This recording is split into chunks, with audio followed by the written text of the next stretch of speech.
horas a gente agradece a Deus pela música, né? Estava ali orando, pensando, falando com Deus. E agora, um pouquinho antes de vir aqui, a minha oração foi: Deus, obrigado pela música. Porque a música cria um ambiente, cria um espaço, parece que aduba o nosso coração. E o meu coração já está cheio. Que bênção é se lançar na presença de Deus, ouvir Deus falar com Deus. Parece que o tempo para e é uma bênção. Eu queria convidar você a sentar um pouco.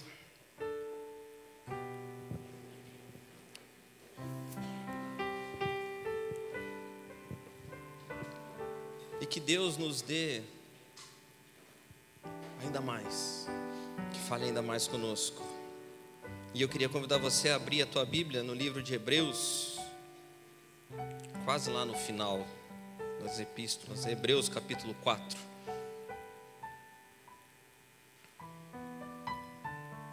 O título da mensagem de hoje não é nem um pouco animador.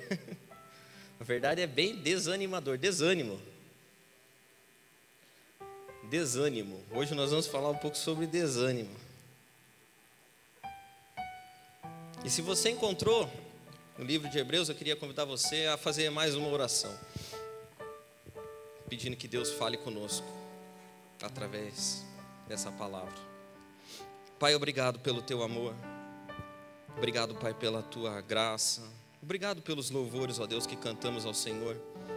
Obrigado porque certamente o nosso coração já está cheio da tua presença, cheio, Deus, da alegria que o Senhor pode dar. E nesse momento nós, como seus filhos, ó Pai, te pedimos que o Senhor fale conosco através do teu Espírito Santo. Alinhe e ajuste, Deus, as coisas. Faça com que o nosso coração seja uma boa terra, em que a tua palavra cai e produz frutos. Nos ajuda, Senhor Deus, a não ser impedimento para aquilo que o Senhor vai nos falar hoje. Mas vai retirando, Senhor Deus, toda a barreira, toda a escama. Que o nosso coração e o nosso ouvido estejam afinados hoje para aquilo que o Senhor vai nos falar. E que ao sairmos daqui, ó Deus, a gente possa dizer obrigado, Pai. Obrigado porque o Senhor nos visitou hoje do início ao fim. Obrigado pela música, Deus, que nos fez sentir a tua presença. Obrigado pela tua palavra que falou conosco. E que a nossa vida, Deus, continue refletindo o teu Filho Jesus. Nos ajuda, Deus. É a nossa oração em nome de Jesus. Amém. Você achou, não? Hebreus capítulo 4. Vamos ler? Portanto, visto que temos um grande sumo sacerdote que adentrou aos céus, Jesus, o Filho de Deus, apeguemo-nos com toda a firmeza à fé que professamos, pois não temos um sumo sacerdote que não possa compadecer-se das nossas fraquezas, mas sim alguém que, como nós, passou por todo tipo de tentação, porém sem pecado. Assim sendo, aproximemo-nos do trono da graça com toda a confiança, a fim de recebermos misericórdia e encontrarmos graça que nos ajude no momento da necessidade. Esse texto todo texto da Bíblia é fenomenal, mas tem uns que são mais fenomenais. E essa semana, enquanto eu lia de novo, mesmo sem saber do propósito de oração da semana, que foi definido na sexta, eu pude perceber como Deus nos ajuda no tempo de dificuldade. Porque tem fase da vida da gente, você já passou por isso, você está passando por isso, ou, desculpa, mas você vai passar por isso. Tem fase da vida da gente que você olha e fala aquele provérbio, né? Olha, é só pela graça. Já viu ou não? Já falou esse provérbio alguma vez? Eu estou vivendo aqui, mas olha, é só pela graça, viu? É só pela graça, porque eu estou só o bagaço. Tem fase da vida da gente que é igual o Milton Leite, né? Que fase! Já viu ou não? Já narração do Sport TV? Que fase, né? Tem vez que não dá nada certo, que está tudo difícil, que é uma tribulação em cima de tribulação. Tem vez que é difícil. E quando eu lia esse texto aqui, eu percebi que o escritor aos Hebreus, que sabe lá Deus quem é, estava com o pessoal que estava exatamente desse jeito, porque ele vem falando um montão de coisa, o pessoal meio desanimando, tal, né? Tá tardando a promessa, Jesus voltar e não sei o quê. A gente queria o nosso descanso, mas não temos descanso. A vida aqui, pelo contrário, é. E em um determinado momento, o escritor aos Hebreus, ele muda a narrativa e ele começa a dizer aqui, portanto, depois de dizer tudo aquilo que o pessoal estava vivendo, ele fala assim, ó, portanto, apeguem-se com toda a firmeza à fé que vocês professam. E entrem diante do trono desse sumo sacerdote com confiança, a fim de que vocês encontrem misericórdia e alcancem graça para enfrentar o momento da dificuldade. E o que é o momento da dificuldade? Você deve estar pensando assim, o momento da dificuldade é aquele momento em que eu estou com o meu carro parado, atrasado, o trânsito não anda, e aí você diz aquele clássico, meu Deus, me ajude. Ou para aqueles que estudam, o momento da dificuldade pode ser quando você recebe aquela prova e você fala assim, meu Deus, meu Deus. E você clama pela terceira vez, meu Deus. Assim, sabe? Aquele que vem do fundo da alma, assim. Ou pode ser quando você recebe as contas do mês. Você pega uma calculadora. Tá. Aí você olha, daí, a hora que você está terminando de somar, aparece a mulher com mais um boleto. Tem mais esse que acabou de chegar. É do plano de saúde. Aí você fala assim, esse aqui tem que pagar, né? Esse aqui não dá para... E aí você olha para o resultado na calculadora, você olha para o saldo na conta e você fala o quê? Meu Deus. É terrível, né? Só que não é esse o momento da necessidade. Esse pode ser o momento do desespero, pode ser o momento da tristeza, pode ser aquele momento que você senta no chão e chora. Assim, você está chorando por quê? Fala, nem sei, estou chorando. Mas não é esse o momento da necessidade que o escritor aos Hebreus está falando aqui. Ele está falando de um outro momento da necessidade, muito mais grave do que não ter dinheiro para pagar as contas. Porque não ter dinheiro para pagar as contas no Brasil de hoje não é tanto grave também, né? Não tem. Eu tenho um monte de cliente que fala para mim assim, sabe por que eu não paguei o boleto? É por causa da crise. A crise é a crise, entendeu? É a maior pagadora de boleto que existe. Então, né, não ter dinheiro para pagar as contas até que não é assim.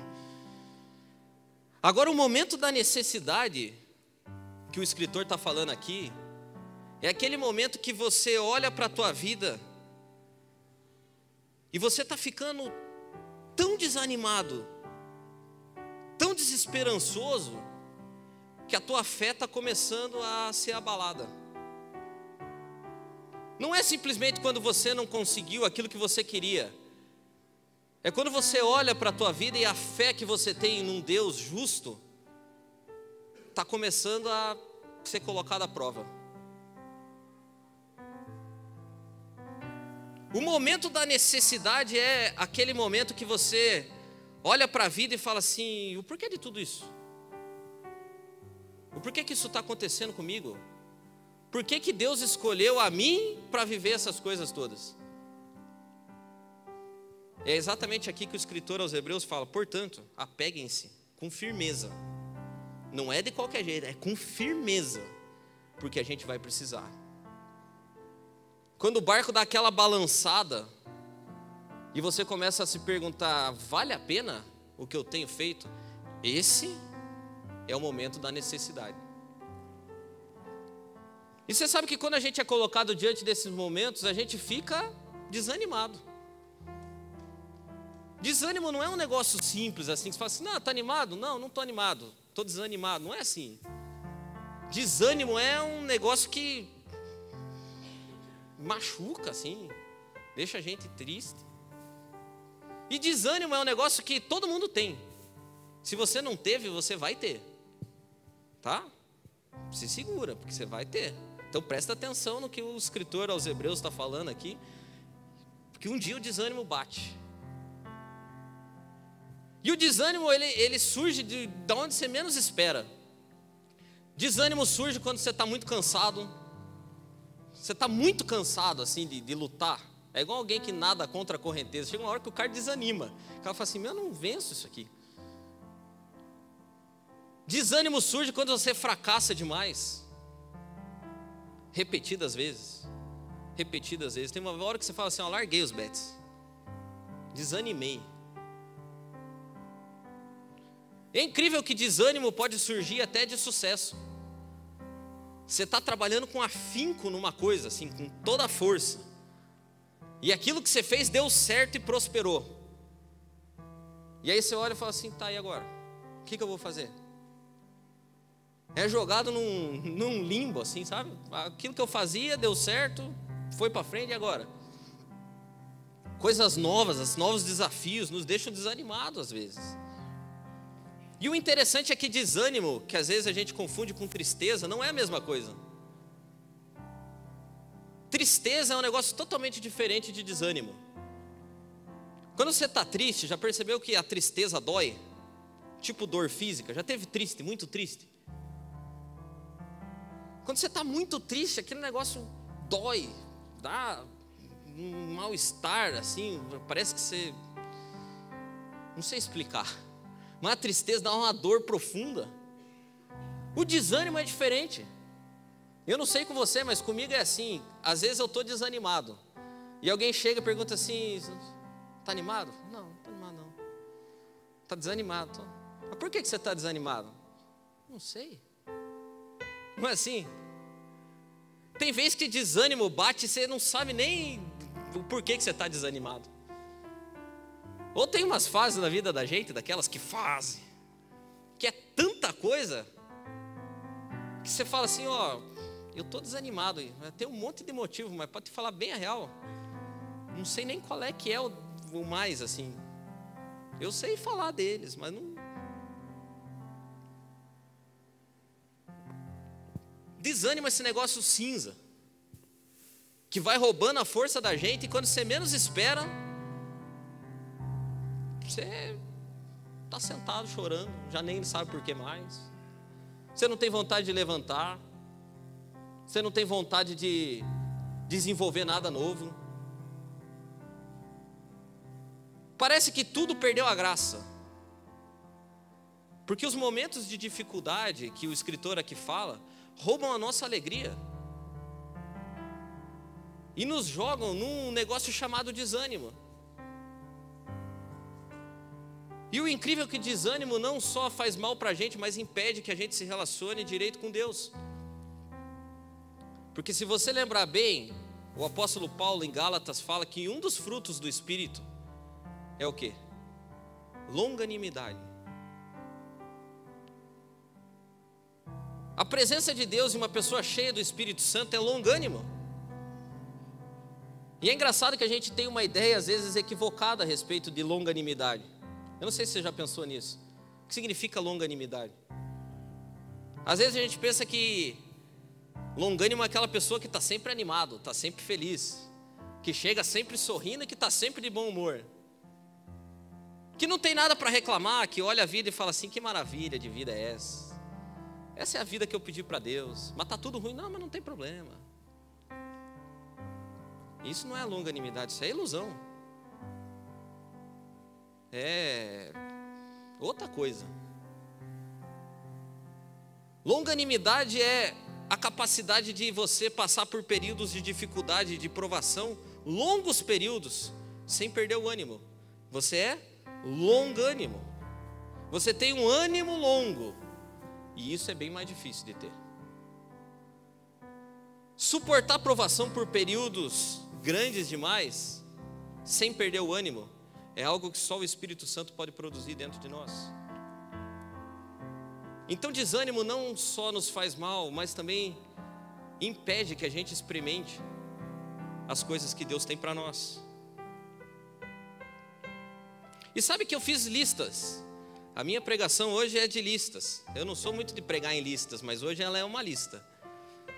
E eu fiz uma lista de coisas que nos colocam em momento da dificuldade.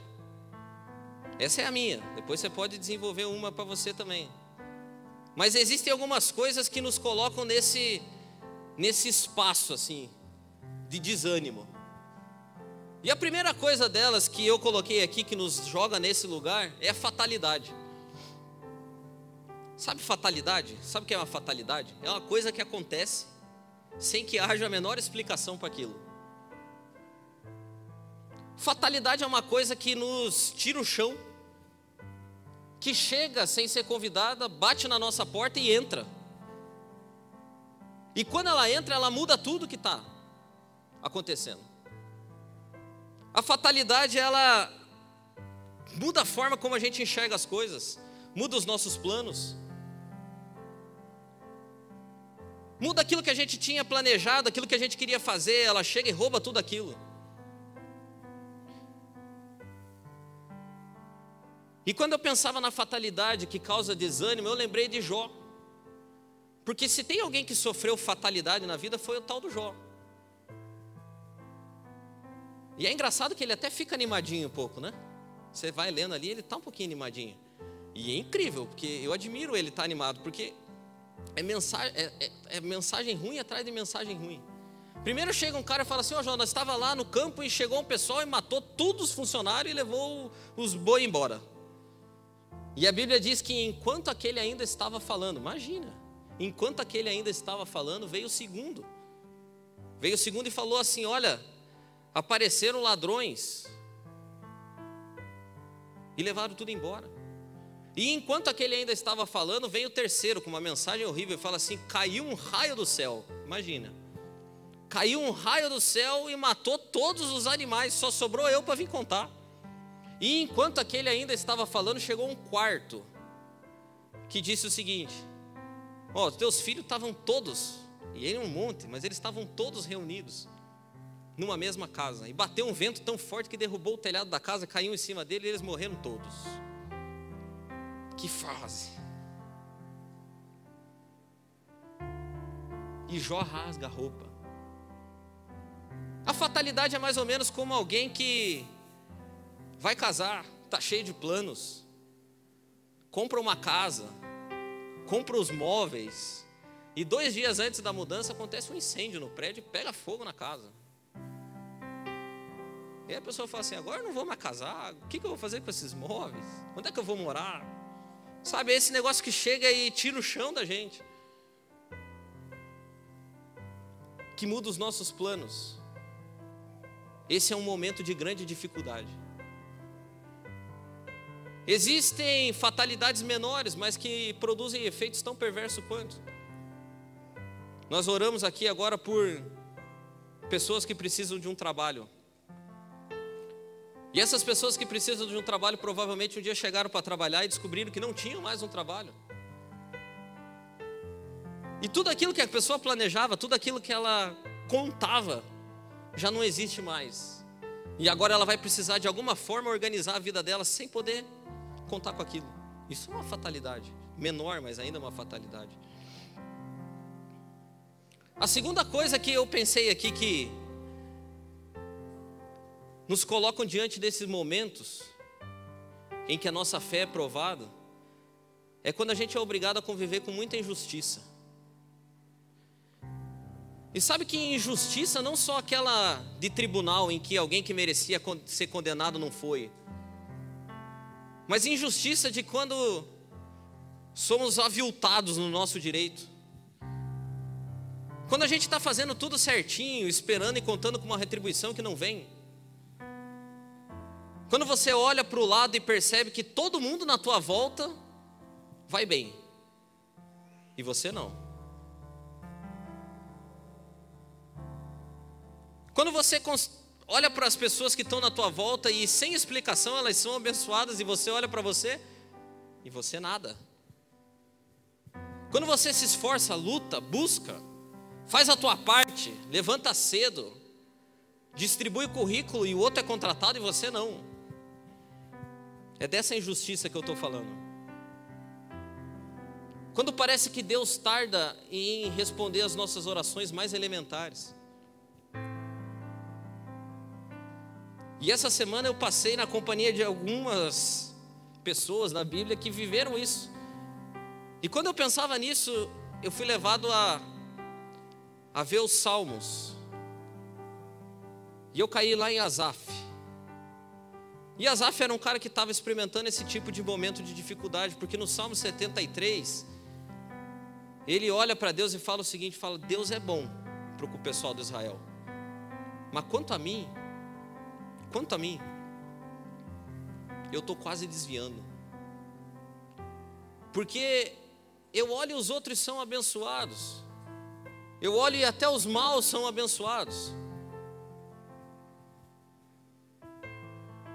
Eu olho e todo mundo na minha volta parece que vai bem. Mas quanto a mim, o que eu experimento é só injustiça. Momentos como esse nos colocam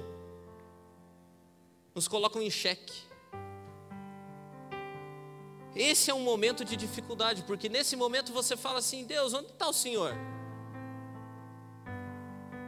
Parece que o Senhor é Deus só das outras pessoas.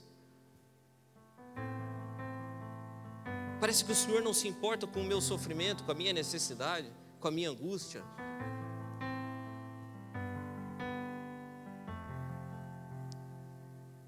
Uma terceira coisa que nos coloca no momento de dificuldade é frustração. No dia da frustração, a nossa fé quase sempre é abalada. E por definição, frustração nada mais é do que o resultado de uma conta muito básica. Existe expectativa e existe realidade. E quando você olha para essas duas coisas e a realidade é muito menor do que a expectativa, o resultado disso é frustração. Frustração é quando a gente percebe que as coisas que a gente diz a respeito de Deus, que a gente diz a respeito das outras pessoas, que a gente diz a respeito da gente mesmo, não é verdade. Você quer ver como acontece frustração? Frustração é quando a gente vem aqui e canta, que Deus faz milagre, que Deus faz milagre, que Deus faz milagre, que Deus faz milagre. Mas você nunca é alcançado por esse milagre. Esse é um momento de dificuldade, porque você está diante de uma frustração tremenda. Ou quando você planejou coisas incríveis a seu respeito, coisas daquele tipo, onde quero estar daqui 10 anos? Já fez isso? Não? Não faça isso. Nunca faça isso. Isso é terrível. A frustração chega quando você compara essas duas listas e olha para você, e olha para a lista, e olha para você, e olha para a lista, e você fala, meu Deus. E esse é um meu Deus do momento da dificuldade mesmo, não é daqueles outros, esse é meu Deus mesmo. Porque no dia da frustração existe uma grande possibilidade da gente abandonar tudo. E enquanto eu pensava nisso, sabe de quem lembrei? Daqueles 2 homens que estavam indo para Emaús. Existia uma expectativa enorme neles. Eles olhavam e falavam assim, agora nós estamos bem, por quê? Porque esse cara aqui é o Messias. E diz aqui na palavra que quando o Messias vier, ele vai estabelecer um reino que não vai ter mais fim. E chute, nós estamos no meio. Nós somos contados entre os tais. Nós somos cabeça de baleia. Esse cara vai esmagar com Roma, ele vai acabar com tudo, ele vai botar o governo dele e nós vamos governar junto, nós estamos bem. Só que esse cara começa a falar uns negócios esquisitos e ele diz que ele vai morrer e que ninguém tira a vida dele, é ele que dá. E sem que a gente perceba, ele um dia estava pendurado numa cruz. E tudo aquilo que a gente imaginava, todo aquele negócio, cabeça de baleia, ó. Então, vamos embora para Emaús. Vamos voltar para as coisas que a gente estava fazendo. Em outras palavras, Sabe o que eles estavam fazendo? Vamos desistir. Porque esse dia em que a expectativa é confrontada com a realidade é um momento de dificuldade. É um momento de extrema dificuldade, porque você precisa de muita fé para suportar isso tudo. Você precisa de muita fé para não acusar Deus de não fazer as coisas que você quer que Ele faça. Você precisa de muita fé e de muita paciência que Deus dá para continuar vivendo com pessoas que não são aquilo que você imaginava que elas fossem. Esse é um momento de grande dificuldade, porque tudo aquilo que você idealizou é colocado em xeque. E agora você precisa decidir: ou você desiste, ou você se apega com firmeza à fé que você professa e busca com todo o coração em tempo de encontrar misericórdia e graça. Esse é um momento de dificuldade. Esse é um momento em que a gente não pode desanimar, mas que a gente tem que orar a Deus e falar: Deus, me ajude a ser longânimo aqui. Me ajude a ser longânimo no meu casamento. Me ajude a ser longânimo no meu ministério. Me ajude. Me ajude. Nesse dia a gente percebe uma coisa interessante. Porque a gente estuda, a gente pensa, a gente planeja. Só que no dia que a expectativa é confrontada com a realidade, a gente percebe que na prática, a teoria é outra. Tudo aquilo que a gente imaginou, idealizou, estudou, pensou, não foi. E quando eu pensei nisso aqui tudo, eu te confesso que eu fiquei desanimado. Porque esses momentos somados, e às vezes eles acontecem meio que tudo junto, a fatalidade que chega com a injustiça e que joga a gente na frustração, coloca a gente em desânimo. E quando eu vi isso tudo, eu fiz uma segunda lista. E a minha segunda lista são 5 sugestões para vencer o desânimo. Vou escrever um livro. 5 sugestões para vencer o desânimo. E essas sugestões aqui não estão em ordem de importância, não estão também numa ordem cronológica, sabe? Tipo receita de bolo. Ó, você primeiro faz essa, depois você faz essa, depois você... Né? Não é assim também. Elas não precisam ser feitas todas juntas. Pode ser que você fale assim, fala: ó, essa aqui não serve. Beleza, descarta ela. Pega só a que servir. Pode ser que você olhe para a tua vida e fale assim: ó, nenhuma dessas serve, porque eu já fiz todas essas aqui e não deu certo, eu continuo desanimado. Acontece também. Depois do dia que você achar uma nova, você me conta e eu faço 6, lanço o segundo livro, volume 2. 6 sugestões para vencer o desânimo. Mas lá vai a lista. 5 sugestões. Vai ser rápido, tá? Prometo. A primeira sugestão, lembre, não é em ordem de cronológica nem de importância, mas a primeira sugestão parece extremamente óbvia. Mas no momento do desânimo é o que menos a gente tem vontade. Orar. É simples, né? Quando você está desanimado, você entra no teu quarto, dobra o teu joelho e ora.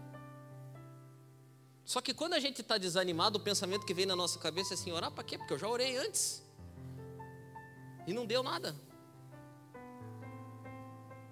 Ou quando a gente está muito desanimado, a nossa oração é sempre a mesma: Deus, obrigado, o Senhor sabe, Pai, o Senhor sabe. O Senhor sabe todas as coisas, na verdade é essa a oração. Não é o Senhor sabe todas as coisas. Agora, olhando esses homens aqui desanimados, e olha que esses caras eram desanimados, o tal do Asaf, viu? Ele era capitão do time do Jeremias, você tem uma ideia de tão desanimado que ele era. Mas olhando a vida deles, a oração que eles faziam no momento do desânimo não era essa: o Senhor sabe todas as coisas. A oração deles era: miserável dia que eu nasci. Por que o Senhor está fazendo isso comigo? O que foi que eu fiz para merecer isso? E a gente tem medo de fazer essas orações, porque a gente pensa assim: é Deus e nós. É tipo, né? Suits, quem assiste lá, tem Deus e tem nós. E isso é verdade, tem Deus e tem nós. Só que o escritor aos Hebreus aqui disse no começo, quando a gente leu, que no momento da dificuldade a gente tem que se aproximar com confiança. Com confiança. E você sabe como é que você ora e se aproxima de Deus com confiança? Você fala assim: por que isso, Deus? Eu não sei, mas Deus parece que tem um quê para as pessoas que reclamam também, que não são murmuradores, é diferente, que reclamam. Deus ouvia todas as orações de Davi, Deus ouvia as orações do Jeremias, Deus ouvia as orações das Asaf. Quando você for orar a Deus no meio do desânimo, ore de verdade. Dobre o joelho e fale assim: Deus, eu não aguento mais. Me socorre aqui no meio disso tudo. Fala alguma coisa que eu preciso ouvir. E se você não tiver nada para falar, não ore. Deus, tu sabe todas as coisas. Dobre o joelho e fique quieto. Fica quieto. Desanimado, entendeu? Que daí Deus vê. Não é isso que diz na Bíblia? Deus vê em secreto, então Ele vai ver você desanimado, porque você nem ora nada. Mas não faz oração de... Entre com confiança. Busque com confiança. Peça com confiança. Peça ajuda. Clame, chore, grite. Sei lá, faça alguma coisa. Mas faça alguma coisa, pelo amor de Deus. Sugestão número 2. Essa aqui eu queria riscar ela. Pensei em riscar várias vezes, mas ela é necessária. Sugestão número 2. Limpe o coração. E tem um texto que não é um texto agradável de ler, mas ele está na palavra também. Tiago, no capítulo 4, ele vai dizer que vós, e eu também estou no meio do vós dele, que sois de ânimo dobre. Limpe o coração. Espírito vacilante, dizem outras traduções. Gente que anima e desanima demais. Gente que uma hora ele vai virar missionário na África, outra hora ele desviou, está ali na esquina. E isso aconteceu na mesma semana. Você conversa com o cara na segunda, ele fala: cara, culto ontem, ó, fogo, manto, sei lá eu o que o cara fala. Aí na sexta, desanimou. Espírito dobre, ânimo dobre. E você sabe por que isso acontece? Por que Tiago nos recomenda limpar o coração? Porque a gente vai gerando expectativa que às vezes não é de Deus. É uma fé infantil. É uma fé que acha que Deus vai fazer coisas extraordinárias, e que se Ele não fizer coisa extraordinária amanhã, eu vou embora para casa, não jogo mais. O controle é meu, o videogame é meu, a bola é minha, eu vou para casa.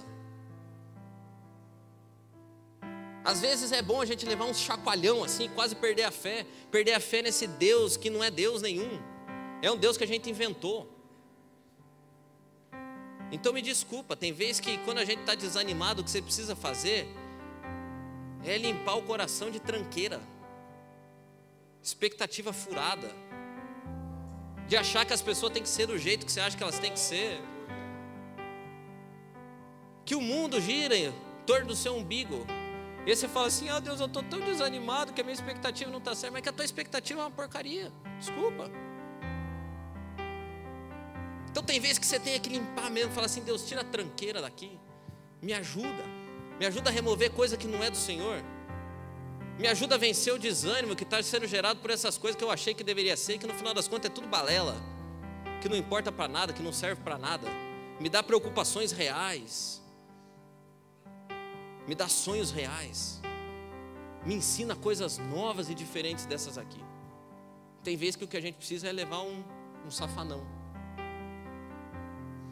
tá? Sabe, encardir assim, limpar. E dói, cara. Eu lembro uma vez que eu quebrei o joelho, ficou em carne viva assim. Primeira coisa que a pessoa fez, a hora que eu cheguei lá no lugar, eu tinha uns 10 anos. Ela falou assim: viu, mãe, dá pra ele um pedacinho de pano pra ele morder, porque vai doer. Ele pegou um sapólio, acho que aquilo era sapólio, cara, não é possível. E com uma escova daquelas que você lava a roupa no tanque, ó. Eu me lembro daquela dor até hoje. Mas é sujeira, entendeu? Não dá para arrumar a coisa no meio da sujeira. Primeiro tem que limpar. Para organizar tem que limpar. Tenta organizar uma casa suja, não dá, tem que limpar. Tem que botar em ordem as coisas. Limpar. Talvez hoje você está precisando, se tu olhar teu coração e falar assim, ó, limpa, que tira a tranqueira. Me ensina outras coisas, que isso aqui que eu sei não vale mais. Terceira sugestão. Lembrar. Lembrar. Tem vezes que o que a gente precisa para se animar é lembrar. Lembrar das coisas que já foram. Porque a nossa memória é bastante curta. E a gente acha que aquilo que a gente está vivendo naquele momento é tudo que tem. E você fala assim, meu Deus, que desgraça é essa que eu me enfiei aqui? E o Jeremias, o deprimido, eu vi com ele isso aqui. Porque ele estava falando, minha vida é uma desgraça, eu estou no meio de uma situação, eu estou assim, eu estou assado, eu não sei o quê. Só que lá pelas tantas, e é engraçado que ele parecia meio bipolar, lá pelas tantas ele fala assim, sabe quando a pessoa dá uma respirada assim, depois eu falo assim, mas eu me alegrei em pensar naquilo que renova esperança. O que ele estava dizendo é assim, eu lembrei que a coisa não foi sempre essa desgraça, que houve um dia que tudo era bom, houve um dia que eu estava feliz, houve um dia que eu estava animado. Lembrei que a minha situação não é tudo que existe, porque também vi lá o Asaf no mesmo 73, lá pelas tantas ele também dá uma loqueada, depois de reclamar, xingar, praguejar, ele fala o seguinte, eu não podia compreender, ó Deus, eu era como um animal sem entendimento, no entanto, estou sempre contigo, tu me seguras pela mão, tu me guias com os teus conselhos, e no fim me receberás com honras. No céu eu só tenho a ti, e se eu tenho a ti, o que mais eu posso querer? Lembrou. Ele lembrou que aquilo que ele estava vivendo não era tudo que existia, que no céu, acima de todos, existe um Deus, que um dia nos receberá com honras. E que se nós temos isso, o que mais que nós precisamos? No meio do desânimo a gente precisa lembrar. Lembrar do que Deus fez, lembrar do que Deus é. Lembrar das coisas que a gente já viveu. Lembrar. Quarta sugestão. Essa aqui parece clichê. Saiba que Deus está sempre do teu lado. Por que eu falo que parece clichê? Porque a gente sabe isso, só que a gente esquece. E é fundamental e imprescindível no momento da dificuldade em que a gente está pensando em desistir, saber que Deus está do nosso lado. Saber que durante o nosso maior conflito de fé, as nossas maiores dúvidas, Jesus caminha do nosso lado. De novo eu lembrei dos caras lá que estavam desistindo, indo para Emaús.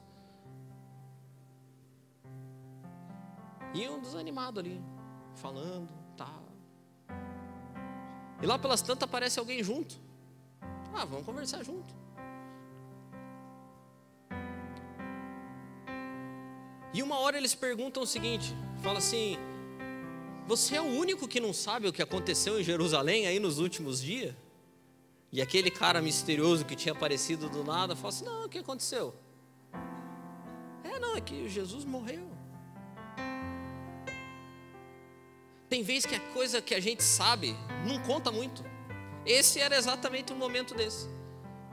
Tem vezes que tudo aquilo que a gente aprendeu a respeito de Deus, tudo aquilo que a gente estudou, tudo aquilo que a gente orou, tudo aquilo que a gente leu na Bíblia, parece que nada disso é capaz de tirar, de arrancar de dentro de nós aquele desânimo. E tem vezes que a gente tem que pegar isso tudo que a gente sabe e entregar para Deus e falar assim, Deus, isso aqui que eu sabia que era a minha base, não foi capaz de sustentar a minha fé. E no lugar de um Deus conceitual, que a gente sabe que está escrito, que está sempre conosco, começa a aparecer um Deus relacional. Um Deus que não é mais alguém a respeito de quem a gente fala, mas é alguém que fala dentro de nós, que nos ensina, que nos ampara, que nos leva por caminhos novos, que muda a nossa percepção das coisas. Porque a Bíblia diz lá em Lucas que aqueles caras, conforme eles iam ouvindo aquele desconhecido, um negócio diferente começou a acontecer e um fogo começou a arder no coração deles. Mas eles já sabiam, eles já tinham andado, eles já tinham escutado o Sermão do Monte, isso, aquilo outro. Mas naquele momento eles começaram a perceber que Deus é muito mais relacional do que conceitual. Deus não é uma ideia, Deus é uma pessoa. E essa pessoa anda junto com a gente, dia e noite. Tem vezes que a gente precisa parar de ler e começar a ouvir. Quando a gente está desanimado, é exatamente disso que a gente precisa. Quinta e última sugestão. Primeiro você ora, ou primeiro não, mas você ora, você limpa o coração, você se lembra, você sabe que Deus está sempre do teu lado e você passa a se relacionar com Ele com base nisso. E quinta e última sugestão, tem alguém do teu lado. Momento da dificuldade é um momento que você precisa de outras pessoas. Momento da dificuldade, quando você está quase perdendo a fé, é o momento que você precisa de gente madura o suficiente para te ajudar, para confrontar você quando você está indo pelo caminho errado, para suportar e amparar você quando você tiver uma crise existencial, para contar piada quando você estiver muito triste. Precisa de alguém. Mas mais do que isso, para quando o fracasso se estabelecer, ser alguém que segura na tua mão e fala assim: isso aqui não é tudo, nós vamos para frente. É o Barnabé que ajudou o Paulo.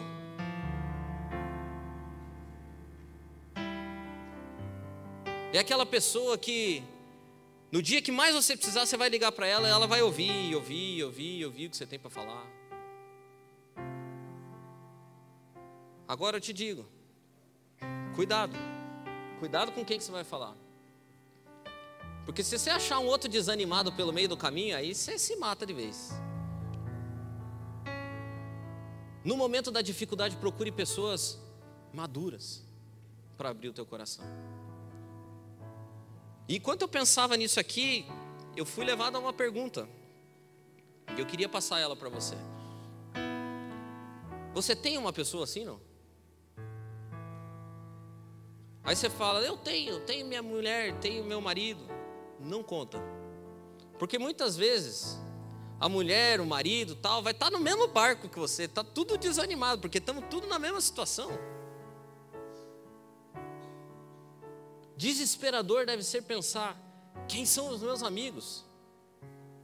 Quem são os meus conselheiros? Quem são as pessoas que me suportam nos meus momentos de dificuldade? Porque eles vão chegar e você vai precisar.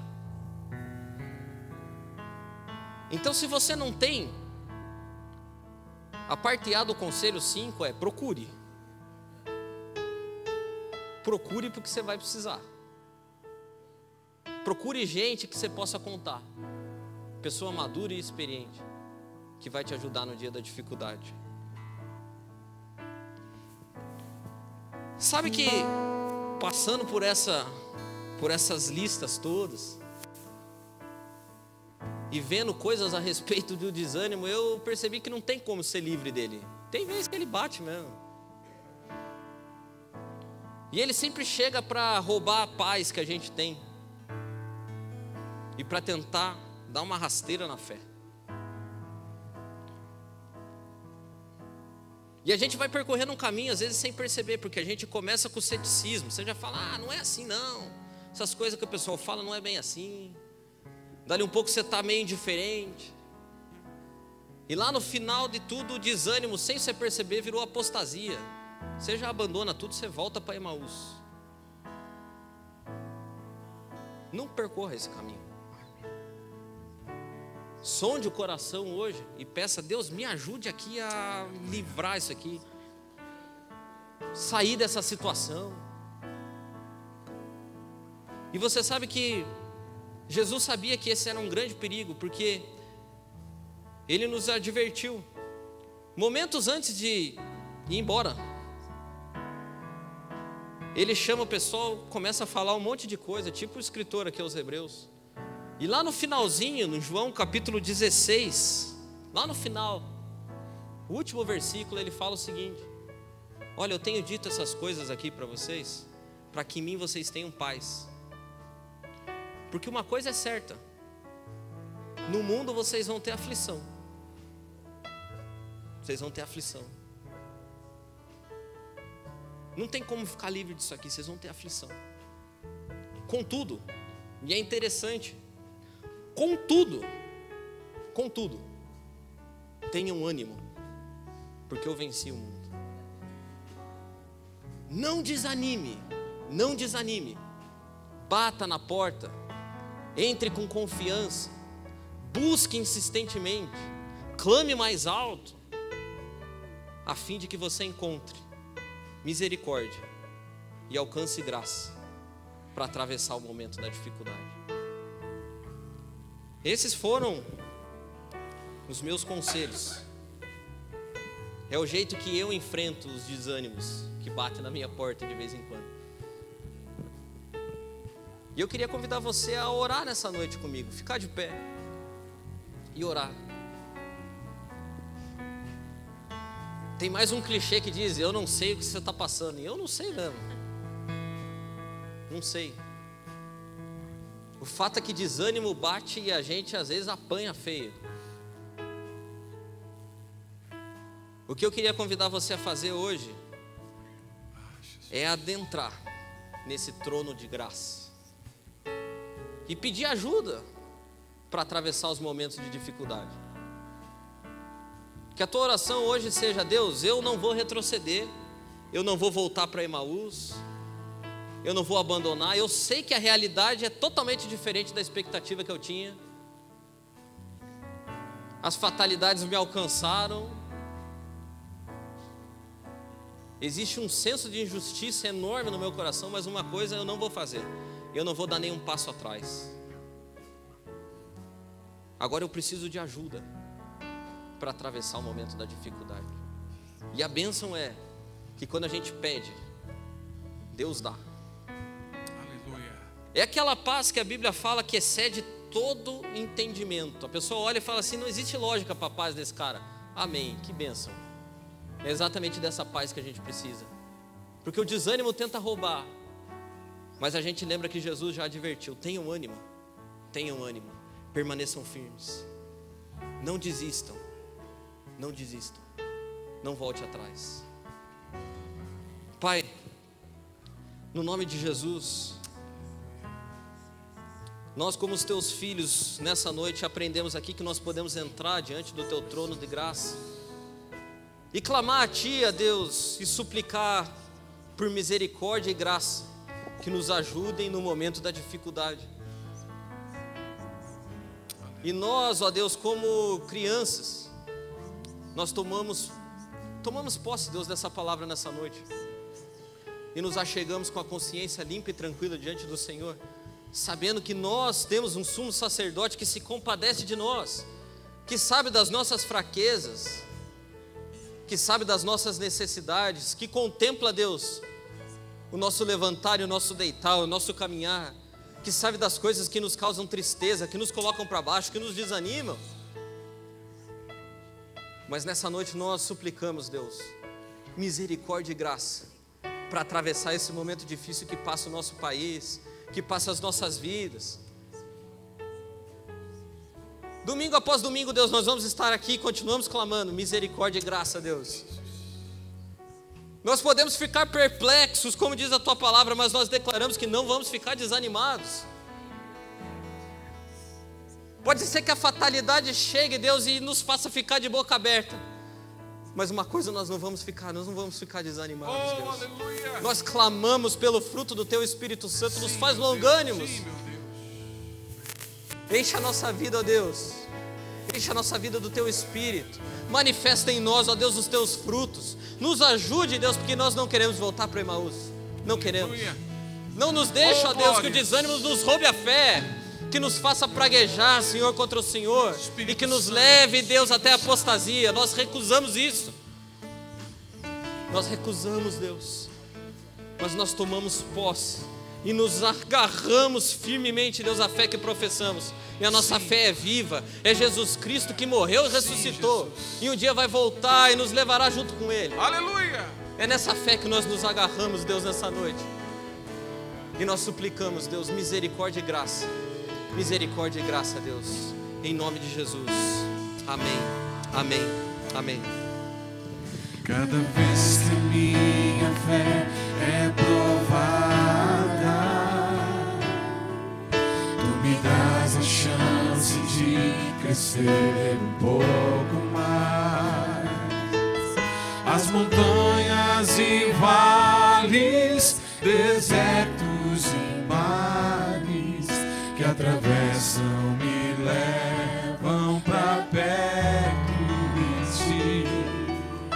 Minhas provações não são maiores que o meu Deus e não vão me impedir de caminhar. Se diante de mim não se abrir